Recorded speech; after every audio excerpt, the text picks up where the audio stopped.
मनीष सुबह टहलने के लिए निकला था। उसके गांव के पिछवाड़े से रास्ता दूसरे गांव की ओर जाता था। उस रास्ते से अगले गांव की काफी दूरी थी। वह रास्ता गांव के विपरीत दिशा में था, इसलिए उधर सुनसान रहता था। मनीष को भीड़भाड़ से दूर वहां टहलना अच्छा लगता था। वह इस रास्ते पर दौड़ लगाता और कसरत करता था। मनीष जैसे ही अपने घर से निकलकर गांव के आखिरी मोड़ पर पहुंचा तो उसने देखा कि सामने एक लड़की एक लड़के से गले लगी हुई। मनीष रुक गया था। दोनों को देखकर उसके जिस्म में सनसनाहट पैदा होने लगी थी। वह जैसे ही नजदीक पहुंचने वाला था, वह लड़की जल्दी से निकलकर पीछे की गली में गुम हो गई। अरे, यह तो अंजलि थी, वह मन ही मन बुदबुदाया। वही अंजलि जिसे देखकर उसके मन में कभी तमन्ना मचलने लगती थी। उसके उभारों को देखकर मनीष का मन मचलने लगता था।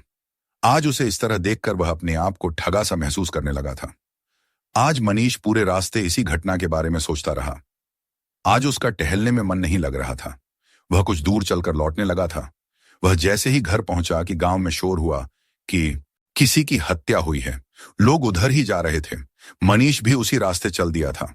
वह हैरान हुआ क्योंकि भीड़ तो वहीं जमा थी जहां से अंजलि निकलकर भागी थी। एक पल को तो उसे लगा कि भीड़ को सब बता दे, पर वह चुप रहा। सामने अंजलि अपने दरवाजे पर खड़ी मिल गई। शायद वह भी बाहर हो रही घटनाओं के संबंध में नजरें जमाई थी। मनीष ने उसे धमकाते हुए कहा, मैंने सब कुछ देख लिया है। मैं चाहूं तो तुम सलाखों के पीछे चली जाओगी। अंजलि ने हाथ जोड़कर गिड़गिड़ाते हुए कहा, अपना मुंह बंद रखना, मैं तुम्हारी एहसानमंद रहूंगी। ठीक है, आज शाम 7 बजे झाड़ी के पीछे वाली जगह पर मिलना। मैं तुम्हारा इंतजार करूंगा। अच्छा, लेकिन अभी जाओ और घटना पर नजर रखना। मनीष वहां से चल दिया। घटनास्थल पर भीड़ इकट्ठा हो गई थी। कुछ देर बाद पुलिस भी आ गई थी। पुलिस ने हत्या के बारे में थोड़ी बहुत जानकारी लेकर लाश को पोस्टमार्टम के लिए भेज दिया था। मनीष अपने घर लौट आया था। मनीष अंदर से बहुत खुश था कि आज उसकी मनोकामना पूरी होगी। फिर हत्या कैसे और क्यों की गई है, इसका राज भी वह जान पाएगा। उसके मन में बेचैनी बढ़ती जा रही थी। आज काम में बिल्कुल भी मन नहीं लग रहा था, इसलिए समय बिताने के लिए वह अपने कमरे में चला गया था। मनीष तय समय पर घर से निकल गया था। जाड़े का मौसम होने के चलते अंधेरा पहले ही हो गया था। मनीष तय जगह पर पहुंच चुका था, तभी उसकी ओर एक परछाई आती हुई नजर आई। मनीष थोड़ा सा डर गया था। परछाई जैसे जैसे उसकी ओर बढ़ रही थी, उसके मन से डर भी खत्म हो रहा था, क्योंकि वह कोई और नहीं बल्कि अंजलि थी। अंजलि के आते ही मनीष ने उसके दोनों हाथों को अपने हाथों में थाम लिया था। कुछ पल के बाद उसे अपने आगोश में भरते हुए उसने पूछा, अंजलि, तुमने जितेंद्र की हत्या क्यों की? उसकी हत्या मैंने नहीं की है। उसने मेरे साथ सिर्फ शारीरिक संबंध बनाए थे, जो तुम देख चुके हो। हाँ, लेकिन हत्या किसने की? शायद मेरे जाने के बाद किसी ने हत्या कर दी हो। यही तो मुझे भी समझ में नहीं आ रहा है, और इसीलिए मैं डर रही थी और तुम्हारी बात मानने के लिए राजी हो गई। अंजलि अपनी सफाई देते हुए बोली थी। क्या उसकी किसी से दुश्मनी रही होगी? मनीष ने सवाल किया। मुझे नहीं पता, अब तुम पता करो। ठीक है, मैं पता करता हूं। मुझे तो डर लग रहा है कहीं मैं इस हत्या में फंस न जाऊं। मेरी रानी, डरने की कोई बात नहीं है। मैं तुम्हारे साथ हूं। मैं तुम्हारी मदद करूंगा। बस तुम मेरी जरूरतें पूरी करती रहो। मनीष के हाथ उसकी पीठ से फिसलकर उसके कोमल अंगों को छूने लगे थे। थोड़ी सी नानुकुर के बाद जब मनीष का जोश ठंडा हुआ तो उसने अंजलि को अपनी पकड़ से आजाद कर दिया। मनीष अगले सप्ताह रविवार को मिलने के लिए अंजलि से वादा किया था। अंजलि राजी हो गई थी। इधर अंजलि के मन का बोझ थोड़ा शांत हुआ कि वह मनीष को समझाने में कामयाब रही। मनीष को मुझ पर शक नहीं हुआ है। वह हत्यारे के बारे में पता करने में मदद करेगा।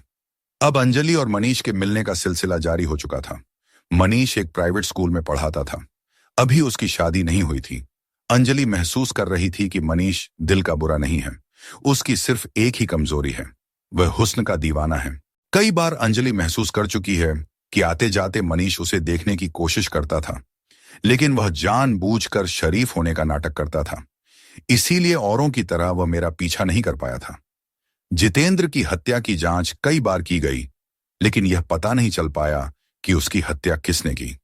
पुलिस द्वारा जहरीली शराब पीने से मौत की पुष्टि कर तकरीबन उसकी फाइल बंद कर दी गई थी। अब अंजलि भी समझ चुकी थी कि पुलिस की ओर से कोई डर नहीं है। जितेंद्र की हत्या के बारे में गांव के लोगों की ज्यादा दिलचस्पी नहीं थी। इसके पीछे वजह यह थी कि वह लोगों की नजरों में अच्छा इंसान नहीं था। वह शराब तो पीता ही था, औरतों व लड़कियों को भी छेड़ता रहता था। बहुत से लोग उसके मरने पर खुश भी थे। अंजलि तकरीबन 1 साल से मनीष से मिल रही थी। कई बार मनीष उसे उपहार भी देता था। अब तो अंजलि का भी मनीष के बगैर मन नहीं लगता था। एक दिन मनीष अंजलि को अपने गोद में लेकर उसके बालों से खेल रहा था। उसने अपनी इच्छा जाहिर की, क्यों ना हम दोनों शादी कर लें? कब तक यूं ही हम छिप छिप कर मिलते रहेंगे? इस पर अंजलि बोली, मुझे कोई एतराज नहीं है, पर मुझे अपनी मां से पूछना होगा। मां तो राजी हो जाएंगी, लेकिन यह बात मैं राज नहीं रखना चाहती हूं। कौन सी बात? यही कि जितेंद्र की हत्या किसने की थी? किसने की थी? मैंने। कैसे और क्यों? 3 साल पहले की बात है। मेरी एक बहन रिया भी थी। घर में मां और मेरी बहन समेत हम सभी काफी खुश थे। पिताजी के नहीं होने के चलते मेरी छोटी बहन रिया मॉल में काम करके अच्छा पैसा कमा लेती थी। उसी के पैसों से हमारा घर चल रहा था। जब भी मेरी बहन घर से निकलती थी, जितेंद्र अपनी मोटरसाइकिल से उसका पीछा करता था। मना करने के बाद भी वह नहीं मानता था। मेरी बहन रिया उससे प्यार करने लगी थी।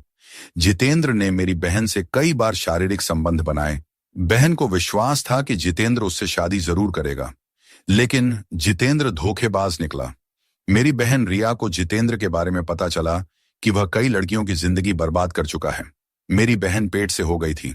5 महीने तक मेरी बहन शादी के लिए इंतजार करती रही। जितेंद्र केवल झांसा देता रहा। आखिरकार जितेंद्र ने शादी करने से इनकार कर दिया था। उसका मेरी बहन से झगड़ा भी हुआ था। मेरी बहन परेशान रहने लगी थी। उसने मुझे सब कुछ बता दिया था। मैं बहन को लेकर अस्पताल गई थी। वहां मैंने उसका बच्चा गिरवाया, पर वह कोमा में चली गई थी। उसका बच्चा तो मरा ही, मेरी बहन भी दुनिया छोड़कर चली गई। उसी दिन मैंने कसम खाई थी कि जितेंद्र का अंत मैं ही करूंगी। इस बार मैंने गोरा को फंसाया था। मैं भी उससे प्यार का खेल खेलती रही।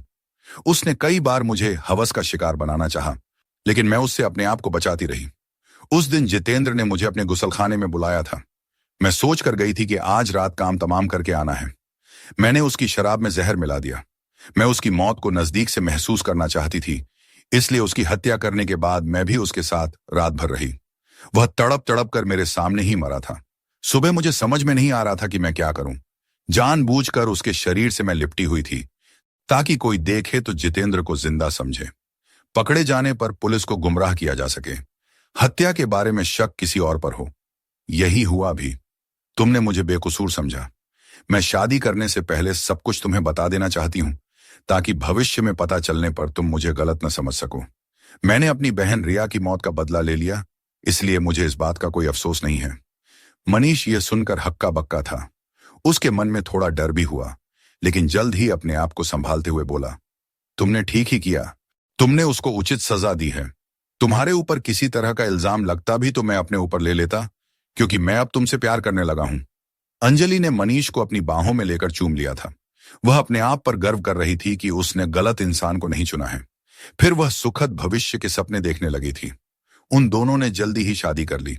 अंजलि अब मनीष को अपना राजदार समझती थी।